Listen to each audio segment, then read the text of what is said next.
Welcome to Demand Does the 6 questions, where the same 6 questions can tell a unique story. I am your host, Demand, father of 2, husband of 1, and leader of this here Demodcast.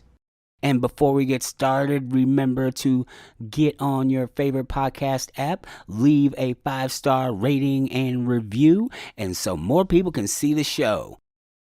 My guest may be the nerdiest nerd to ever nerd. From Ren Fairs to cosplay, from D&D to Decima, this educator is very much a Mary Sue. Give it up for the Golden Lasso girl, Kimi Hughes.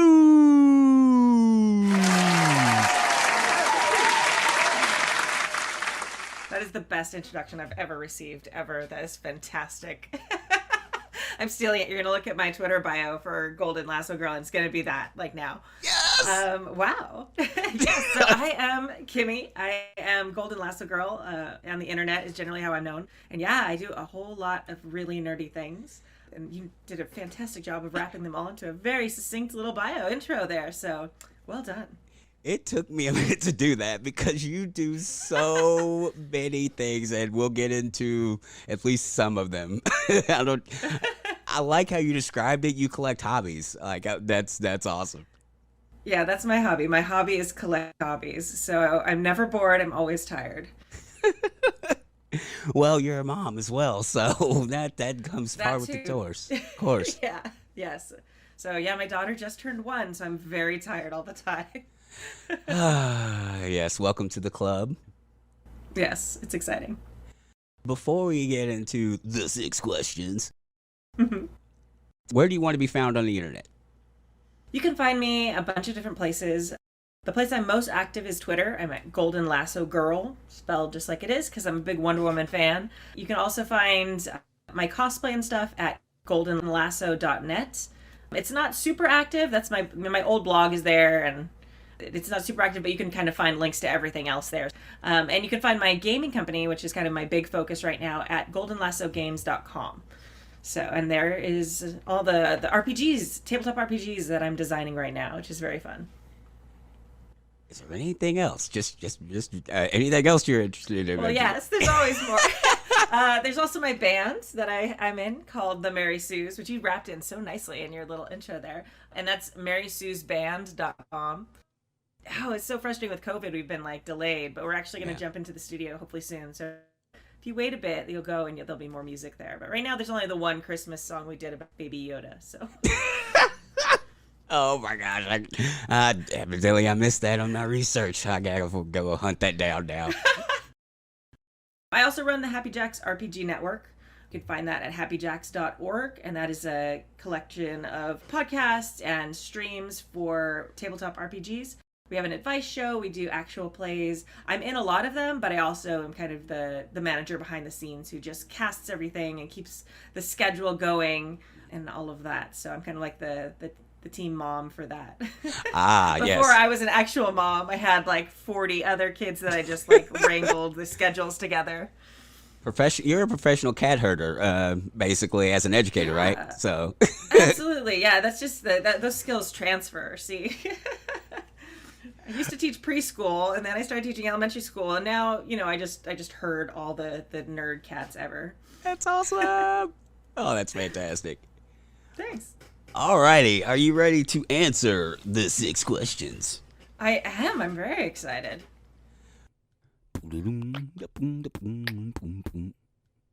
Question number 1. How did you get into the nerd culture? My origin story, I was formed out of clay on Therabaskira by my mother. My big intro to that, I have to say, was like when I was like 9, Batman the Animated Series was like in its heyday, and I'd like count down to watch it every day. I was just like waiting to see if my mom would be able to pick me up and get me home from school and stuff in time to see it. And about that same time, a friend of the family like was going to college, and we had a bunch of old comic books. So they gave them to me and my little sister. My mom wasn't into comics, and they're like, oh, here, comic books are for kids. There's a lot of not for kid comic books in that box, by the way.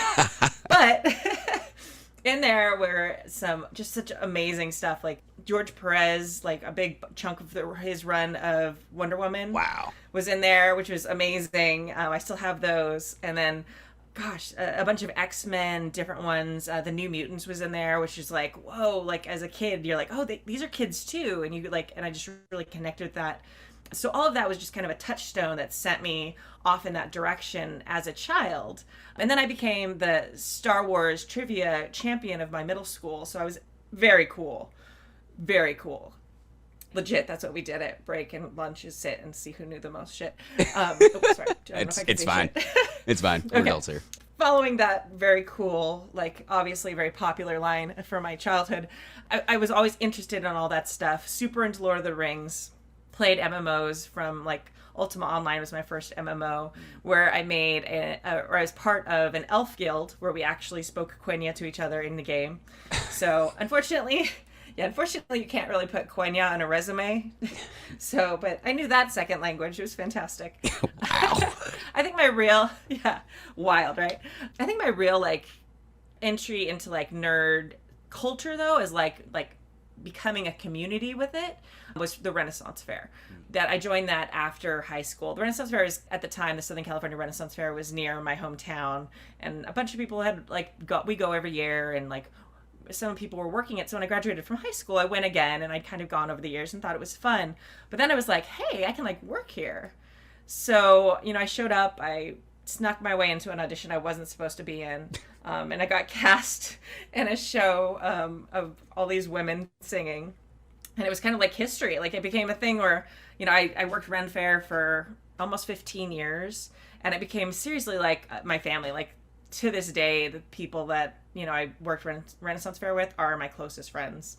And some of them are in my new band, the Mary Sue's.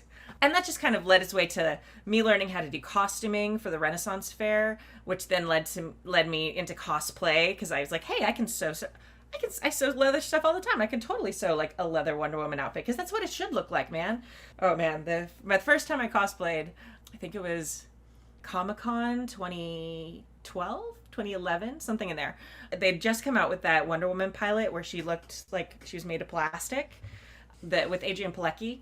And I was so frustrated because I was really happy about her casting, but it was like all plastic. So I was like, I know, I'll use my Ren Fair sewing skills to make a authentic, like sort of Roman looking leather outfit. No one's ever thought of that. I'll be the first person to go to Comic-Con and dress up. Yeah. I'd also never been to Comic-Con before, by the way. In this prepping for this costume, and I discovered this thing called cosplay on the internet, and there were these forums where people talked about costuming as superheroes, and that just like led this huge other divergent path. So it's kind of funny how like the nerd things in my life have kind of dominoed and caused the others. Mm-hmm.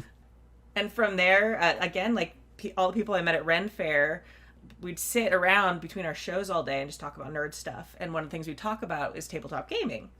So finally, after like 4 years of doing this, a bunch of us were like, hey, why don't we actually game together? Because all of us were like talking about gaming all the time, but none of us were actually gaming.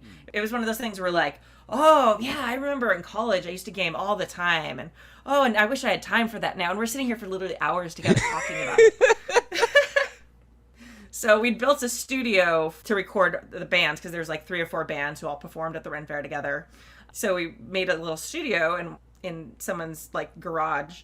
And we're like, hey, we're not using this very often. We should like record ourselves talking about these role-playing games. Like we will share our knowledge like after we'd been playing for like 5 minutes again. And that just like snowballed into this huge thing where now we have, like 4 to 6 APs running at a time. And we have our weekly show on top of that where we give advice. And a bunch of us have started writing and publishing our own RPGs, which is, I'm one of those. So after years and years of, I think it's been over 10, we've definitely over 10 years of that podcast. Wow. Yeah, we're like one of the like old school like role-playing game podcasts and actual plays. Yeah, that kind of has inspired a bunch of us to write our own stuff. It inspired me to write my own thing, Decima, which you mentioned in the intro, which is my world-building game that you play before you play basically any system. You can use it with D&D, Savage Worlds, Shadowrun, whatever you want. So it's kind of designed to be like that generic pre-game character connections setting builder, map maker tool that you can play with your group. Like now I'm here and I cosplay and I have in a band. I miss playing making music, so I got two of my best friends, CB, they are just like the most incredible music writer. I'm really good with lyrics, so generally I write, the lyrics, hand it to CB, and they like make it into music. And then my friend Carol's amazing bass player. So the three of us are just like this little trio called the Mary Sues. In between all of that, sometimes I sleep. I don't believe you. Yeah, not a lot. In between that, I grade papers and do my actual real world job. Wow. Oh my goodness.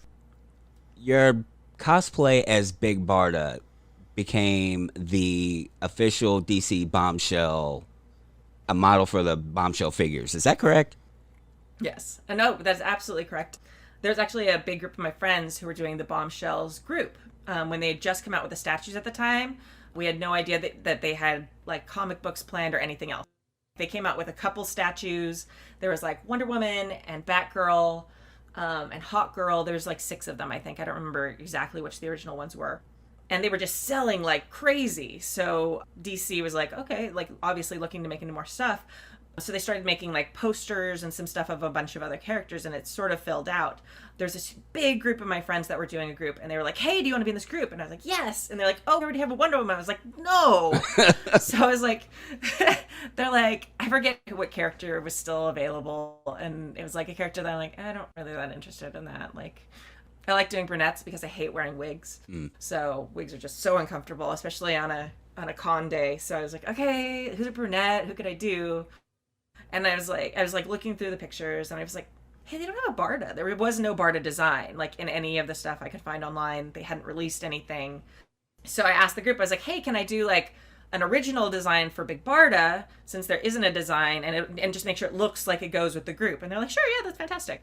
So I am a huge fan of Big Barda. She, like, right up there with Wonder Woman for me. She's just fantastic. So I did like a deep dive into her, like how I could interpret her in that kind of Bombshells look. So I went with a kind of a military inspired look.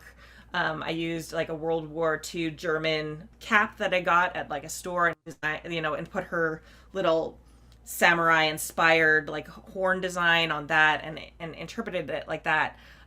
Just like the minutia of the details on that costume are just ridiculous in their symbolism for me for that character.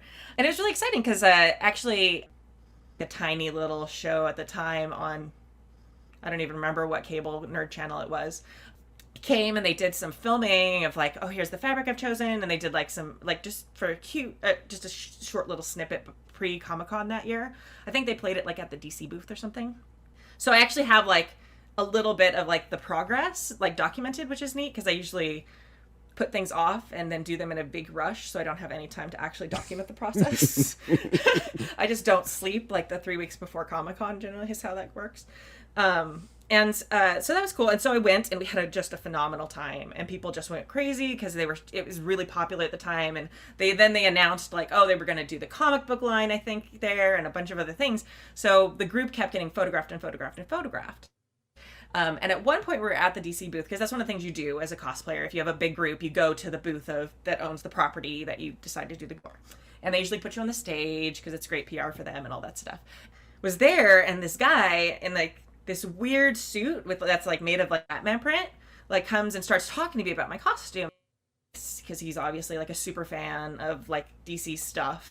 And then like the weirdest thing, he like starts to hand me a card, which seems weird because usually you just talk to the fans. You're like, hey, yeah, oh, I love this character. I love this character too. Oh, you did this. I like how you did this on your outfit. Blah, blah, blah. Okay, yeah. And he's like, yeah, hi, my name's Jim Fletcher, and I'm running the Bombshells line right now. And I'd be really interested in talking to you about using this design. And I was like, I'm sorry, what? I'm sorry. And he's like, I'm a huge Big Barda fan. She's my favorite. And we've been trying to do different designs, and you just nailed it. Like, everything about this is perfect for Big Barda. And I was just like, and it just like melts it. Like, I know this is an audio podcast, so just my look of blank shock there. I hope that beat of silence just like showed you the melty thing that happened to me on the floor of Comic-Con that day. And like all the girls around me are like freaking out, and I'm just like, No, like I'm like waiting for like the weird candid camera or something, because that stuff happens at Comic-Con a lot. But then like the card he handed me was legit, and I like emailed him, and he emailed me back, and I ended up being able to go to DC and like took my costume, and they like looked at parts of it. They took a bunch of I sent them a bunch more pictures, and yeah, and I got to sign a contract. Of course, their contract is like, you can say you did this, we will never admit that you did it, but. And they didn't realize, though, that with DCL Access, I guess they don't talk to the people who do Bombshells, because they themselves documented the process of me creating and designing this outfit. So it's like, woohoo, best mistake ever. Right. So, they've never denied it. Actually, they've never acknowledged me in any way, like officially, like with some winks and nods a couple of times there, which is a little weird. And like the real like kicker, which is just this is a world exclusive. I've never actually admitted this like publicly. They actually never paid me. They owed me $250 for my design, and they never paid me. Wait a minute. Right? Wait a minute. Wild, What? huh? Yeah. Super wild. And I like emailed him for like months back, like about it. I was like, hey, like, I know it's only $250, which it should have been a higher 100%. If like they were asking me now, I'd be like, okay, let's negotiate this. Right. But yeah, I was a super fan. I wasn't new to cosplay, but it was the first time like someone of that magnitude or a company had paid that much attention to my cosplay. Right. And I was just like, I was one of my favorite characters. They wanted to make my design canon. I was like, for any amount, I would have probably still said yes. Right. But their original design for her before they saw mine was like a derby girl player. So they ended up actually, and I think because they never paid me, I think there's like legal gray area there. I don't know. But they ended up never actually making a statue of my design, which kind of makes me sad. I would have bought it in a heartbeat. Like I would have paid money for the thing that they took from me, whatever. So if you look at the Big Barda Bombshell, like actual statue by T. Miller Sculpt is the hashtag for the handle for the person who does all their sculpting. It's just phenomenal. And he's a big fan of mine, and he's been super cool about it. I love your design, like on his socials. So, but they went with the Big Barda Derby Girl, even though she only appeared in like 3 episodes of three comics. So that's my dramatic story about that. Wow. Wow. Yeah. That is quite the tale. It's wild, right? But it's pretty cool. Like I actually own like action little like figures of me, because it's me in my head at least. Well, yeah, that's awesome. I learned a lot about the process. I learned a lot about what I need to ask for as an artist for like my creations and stuff like that. So there's been a lot of cosplayers who've been acknowledged by creators or brought high by creators because they do great interpretations of things that artists have done for the comic books and things like that.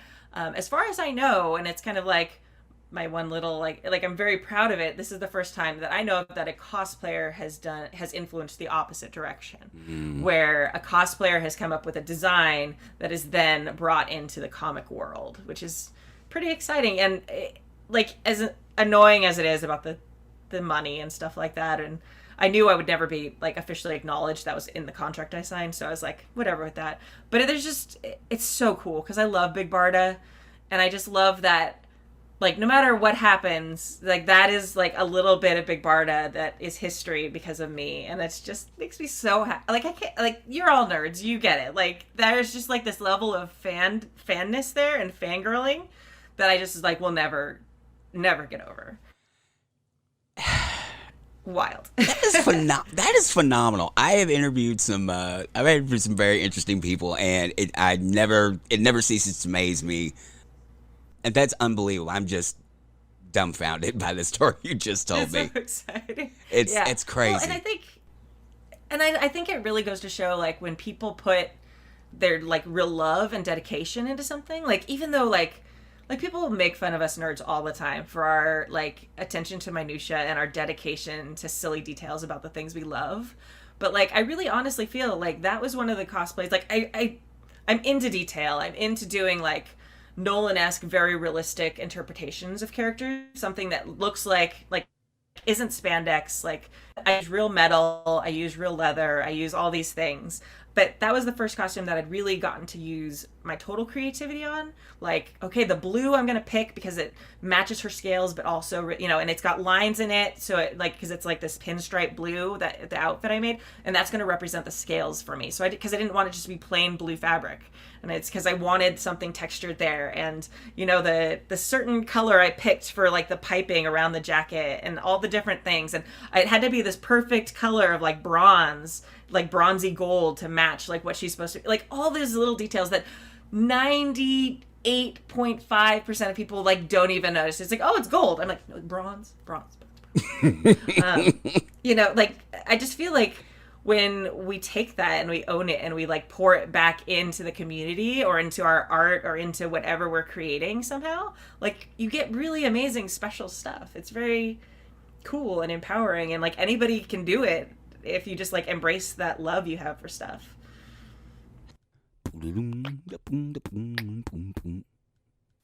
Question number 2. What do you wish you had known when you first started out? Oh man, that's such a good question.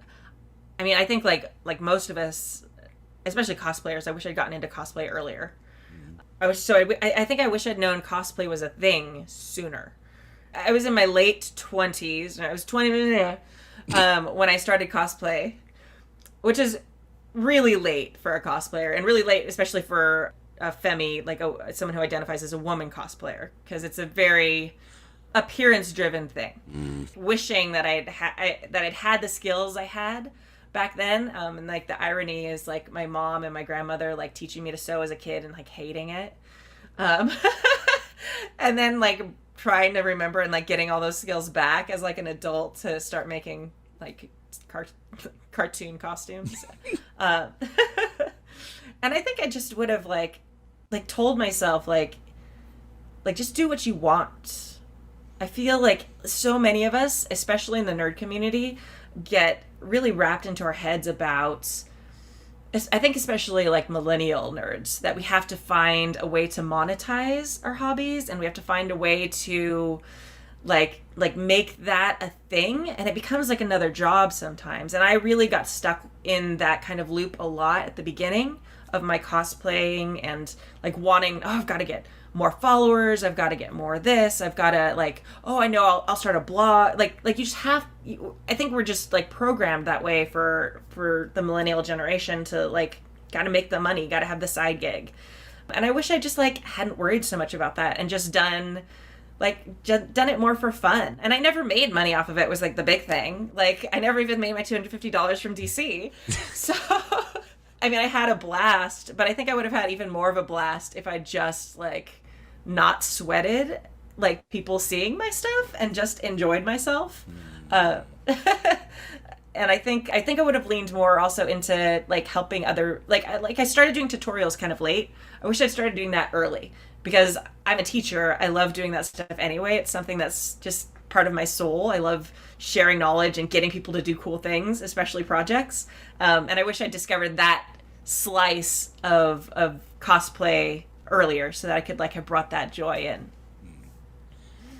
Speaking of teaching, you are a 3rd generation teacher, is that correct? I am, yeah. So my grandmother and my grandfather were teachers, and then both my parents were teachers. They met teaching high school, and I am a 4th grade teacher. So wow, it runs in the family, like hardcore in the family. And it's one of those things where I was like, my whole life, I'm not going to be a teacher. I'm not going to be a teacher. I'm not going to be a teacher. And then, in college, I was looking for a job that was really predictable, that would leave me weekends free to do the Renaissance Fair. And I was like, oh, okay, I'll do preschool teaching. Okay. And then I was running a classroom for 2-year-olds, and I just loved it. It was so fun every single day. And I would have stayed teaching preschool if I could have made a living at it, but it's really hard to do. They don't pay preschool teachers nearly enough. So I ended up getting my degree and becoming an elementary school teacher, which has been fantastic, and I love it. This year's been hard, but it's still just incredibly rewarding. So I'm interviewing the cool teacher in your elementary school. The cool teacher. Yeah. This year is like, I'm usually really strict, like Diana Prince and Wonder Woman, like separate, like Sure. my professional life and my nerd hobbies. And like this year, because like we started doing hybrid, where I have to stream my lessons, so like half my class is with me in person, half of them are at home on the internet. My district brings me like this little rinky dink like laptop I'm supposed to stream on. I was like, no. So I bring in my giant like retired streaming computer, not my current one, but my old one. And my students are like, Miss Hughes, that's a big gaming computer. Oh, is it? Oh. So I'm like still trying, but they're like I've got my little light set up and like the green screen. They're very suspicious. I love it. So I'm just like waiting for the day I'm on Twitch and Miss Hughes? Miss Hughes, is that you? And like chat and I'm like, oh, Well, the cover's blown. busted. That's all. Yeah. That's fantastic. I love it. Yeah.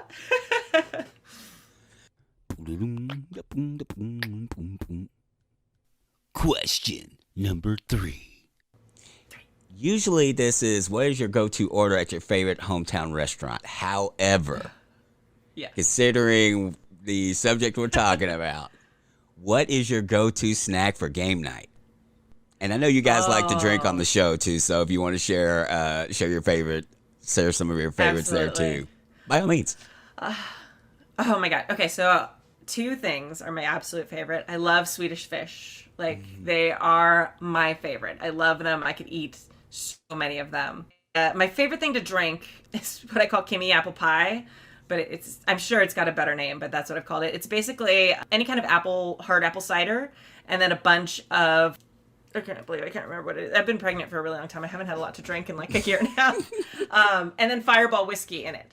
So you mix it. What? And it literally, yeah, like hard cider and Fireball whiskey in there. And the cinnamon from the Fireball whiskey mixes with the apple taste, and it tastes like apple pie. And it will get you really, really drunk very quickly. And it tastes really yummy. Damon does not claim any responsibility for any accidents Yeah. from No, Kimi apple don't pie. drink and drive. That's terrible. Like, but if you like apple pie and you have a safe place to be for a long period of time, that's a good drink. How did you discover this? I love hard cider, and I like I'm not a big like hard liquor drinker. I like sipping things. And what happens is people bring stuff to the studio and it gets left there. And then while we're playing or recording, we're like, hey, what alcohol is there? Fireball whiskey. Like, that's it? Like, someone brought Fireball? That's like terrible whiskey. It's like we all have our bad like college or high school memories of someone bringing Fireball, because that's most people, you say Fireball and everyone remembers like that one night they had with Fireball and they're like, oh. But like that's all there was, is like I had like a Angry Orchard and like there's some like Fireball there, and I was like, this is all we got, like let's make it work. And I poured it in together and I was just like, oh, this is so good. I actually started buying Fireball whiskey for the purpose of putting it in this. There are better cinnamon whiskeys out there. I know people have like added me about it, but that's generally the one that I can get like anywhere. So any kind of cinnamon whiskey and like apple hard cider, just like usually a very good combo.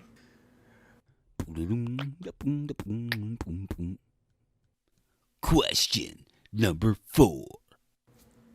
What are you curious about? I'm curious about everything.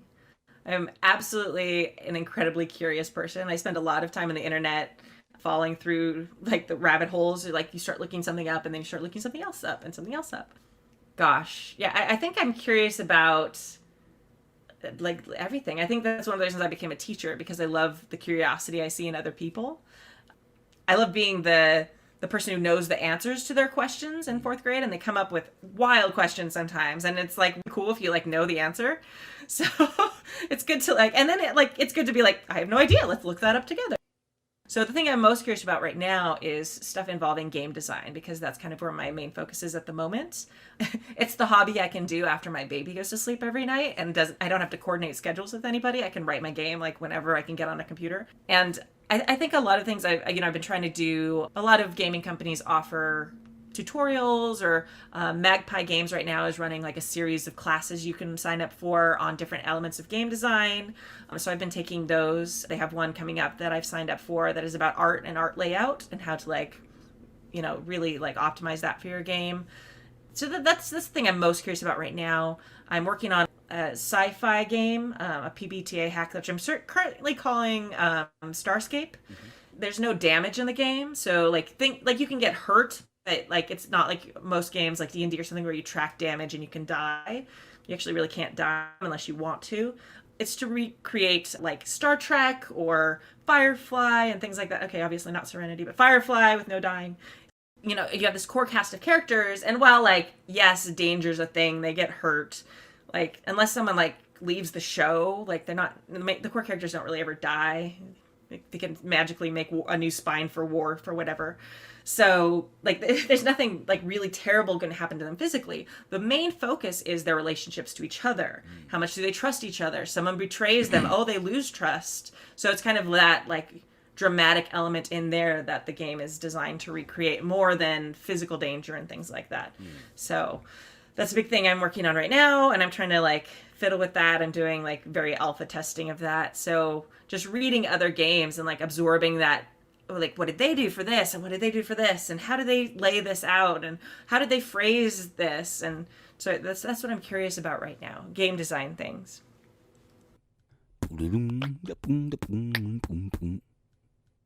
Question number 5. Is there anything I should have asked but didn't? Well, yeah, you should be curious. You should ask about everything. Is there anything specific I should have asked? Gosh.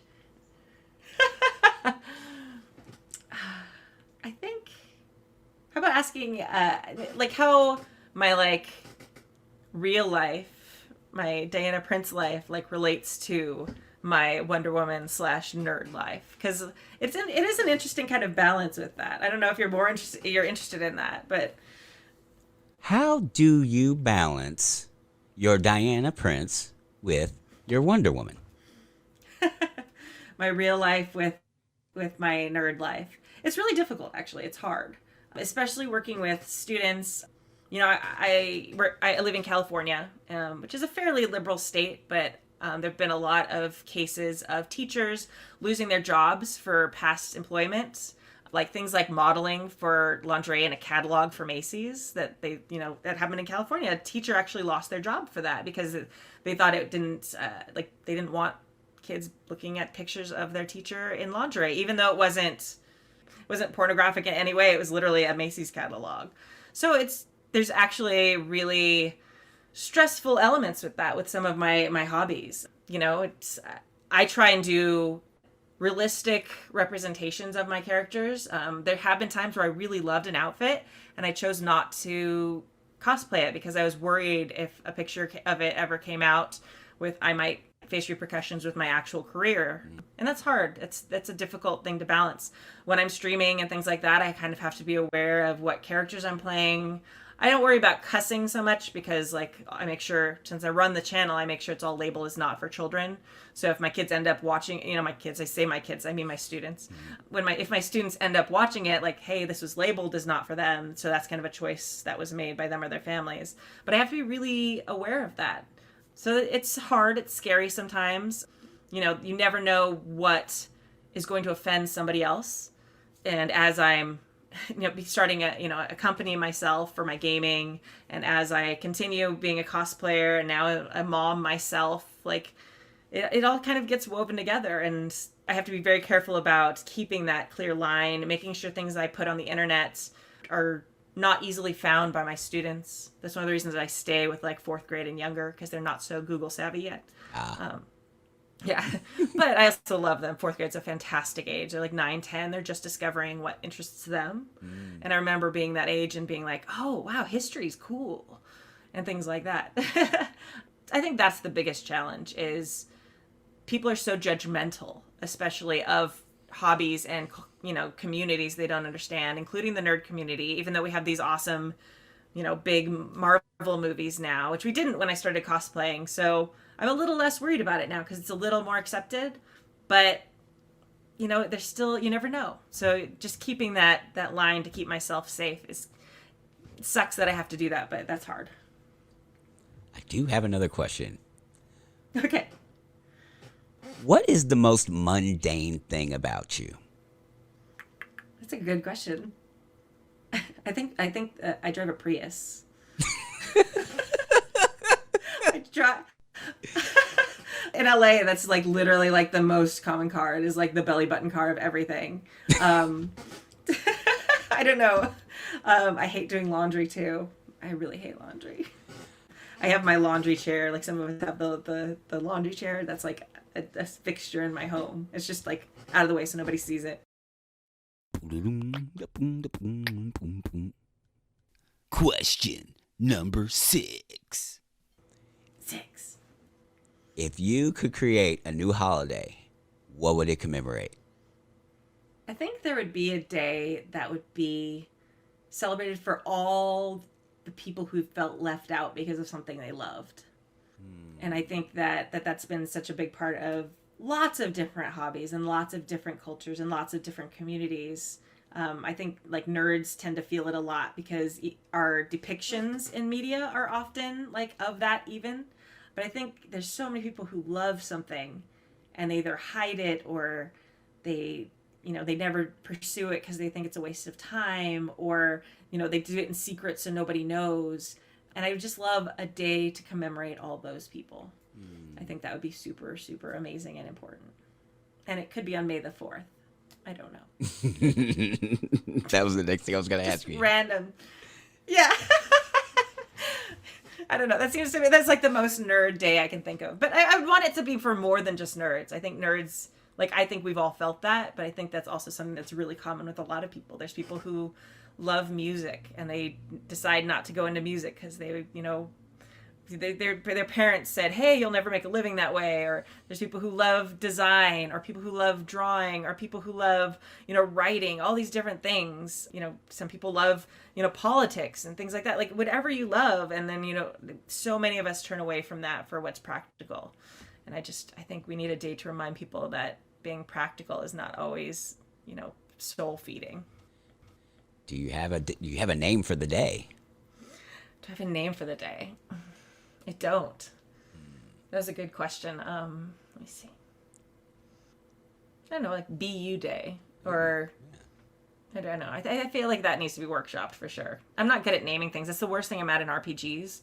Oh. Like I will make a character, I'll write like a backstory, like pages long, and I'll be sitting there with like a blank that says name, and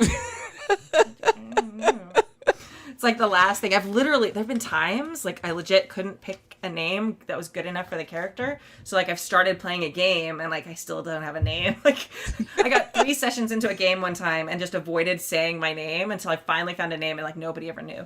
That is fantastic. Yeah, the GM was super frustrated with it because they knew, because they're like, what's your character name? I don't know yet. We're playing today. Yeah, just don't ask my name. It'll be fine. No one else will. They won't think of it. That's awesome.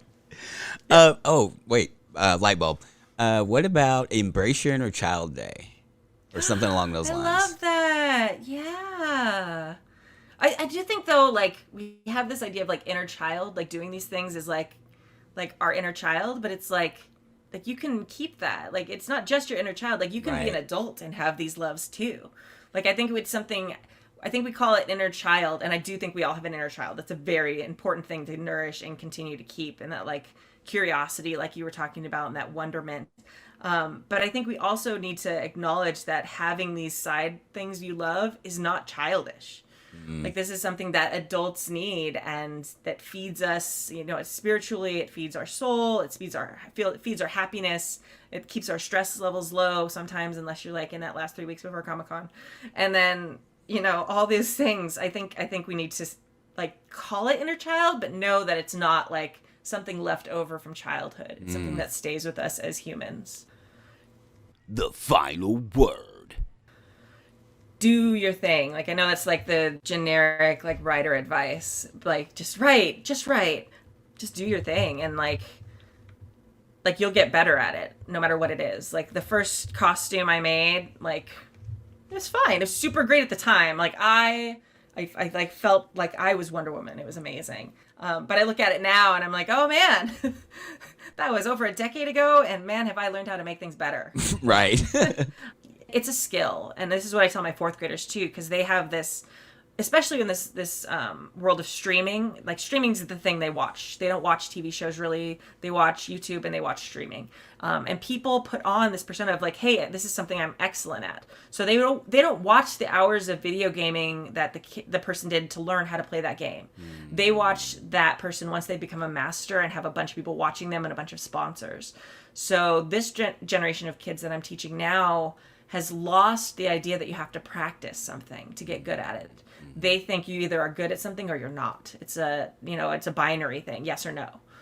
They don't see hey, you can be good at something and just not know it yet. Or you can be bad at something, because you have to be bad at something to eventually get good at it. Right. To just like go for it. And like I'm not good at drawing, but I firmly believe that if I dedicated the time to practicing and drawing, I could become a good drawer.